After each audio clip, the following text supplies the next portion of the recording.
जय जय गणेश देवा। आता पाहूया अश्विन कृष्ण चतुर्थीचे व्रत। दशरथ म्हणाले, हे गुरु, अश्विन कृष्ण चतुर्थीचे वर्णन करावे।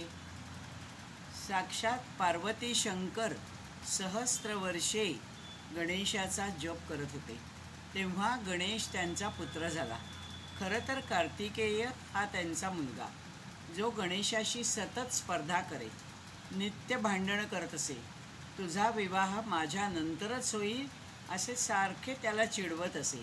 तेव्हा शिवपार्वती विचार करत होते, हा गणेश तर साक्षात ब्रह्मरूप आहे, जर तो रागावला तर पदभ्रष्ट करेल, म्हणून कार्तिकेयाला आपले मनोगत सांगावे असे त्यांना वाटले। व तू ज्येष्ठ असलास तरी गणेशाचा विवाह आधी करूया, पण यामुळे सेनानी रागवेल का काय अशी शंका त्यांना आली। म्हणून दोघांनाही बोलवून त्यांनी पृथ्वी प्रदक्षिणेचा विचार सांगितला। जो प्रथम परतेल त्याचा विवाह प्रथम करू। हे ऐकून गणेश रागावला, रुसलाही, म्हणाला, हे तात, माझा देह स्थूल आहे आणि वाहन मूषक आहे। तेव्हा तो गप्पच बसला। मोरावर आरूढ होऊन स्कंद मात्र पृथ्वी प्रदक्षिणेला तात्काळ निघाला। इकडे गणेशाने युक्तीने पार्वती परमेश्वरालाच प्रदक्षिणा घातली आणि मात्यापित्यांची प्रदक्षिणा ही पृथ्वी प्रदक्षिणेच्या समान आहे असे शास्त्र सांगितले, हेही सांगितले। तेव्हा आता माझा विवाह करावा, म्हणून शंकराने पार्वतीची पण समजूत घातली व म्हणाले की जर गणेश रागावेल तर आपले सर्वस्व हरून जाईल, तरी हा स्नेह सोड, आणि गणेशाचा विवाह रचला। तो पूर्ण होतानाच कार्तिकेय परतला, पण मध्येच नारदांनी कळ लावली। तुला फसवून गणेशाचा विवाह केला आहे। तेव्हा स्कंद क्रुद्ध मनाने शैल पर्वतावर गेला आणि तेथे लपून बसला। पार्वती शोकाकुल झाली। तेवढ्यात मुद्गल मुनी तेथे आले। ते म्हणाले, हे शंभो, तुझ्यापासून गजानन व पार्वतीपासून स्कंद झाला आहे।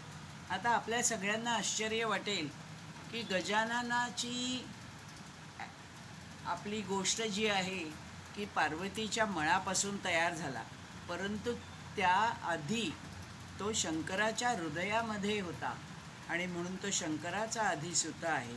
अशा गजाननांच्या ज्या काय अनेक गोष्टी आहेत त्याही आपण या आख्यानात बघणारच आहोत। गणेश हा शांती सौख्यदायी आहे। दोन्ही पुत्रांमध्ये तू भेद करू नकोस। तू मनात दुजाभाव ठेवून स्कंदाचा विवाह गणेशाच्या पूर्वी ठरवला होता, म्हणूनच तुला हा निर्णय घ्यावा लागला आणि म्हणूनच तुला स्कंदाचाही वियोग घडला।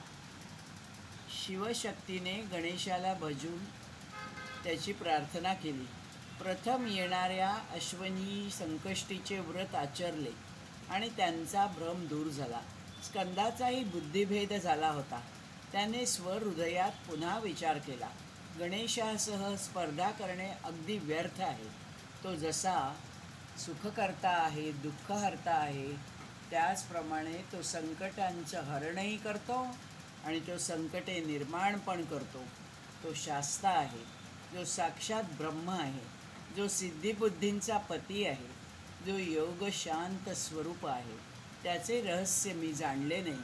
केवढे हे माझे मूढत्व, केवढा हा अभिमान आणि स्वार्थ, असा विचार करून कैलासावर जाऊन त्याने प्रथम गणेशाला वंदन केले। नंतर उमाशिवांचे पूजन केले आणि म्हणाला, आता मला विवाहाचे बंधनच नको, व तो गणेशनिष्ठ झाला। आता इथे एक दुसरी कथा अशी आहे की वंगदेशामध्ये एक ब्राह्मण हवे तसे पाप करत असे, नित्य मद्यपान करत असे। एकदा त्याला अतिशय तीव्र ज्वर जडला। ती अश्विन संकष्टी तिथी होती। दिवसभर अन्न जलाने वर्जित तो राहिला। रात्री तांदूळाची पेच खाल्ली, पण कालांतराने मृत झाला। असे हे अश्विन कृष्ण चतुर्थीचे महात्म्य। जय जय गणेश, जय जय गणेश, जय जय गणेश देवा। धन्यवाद।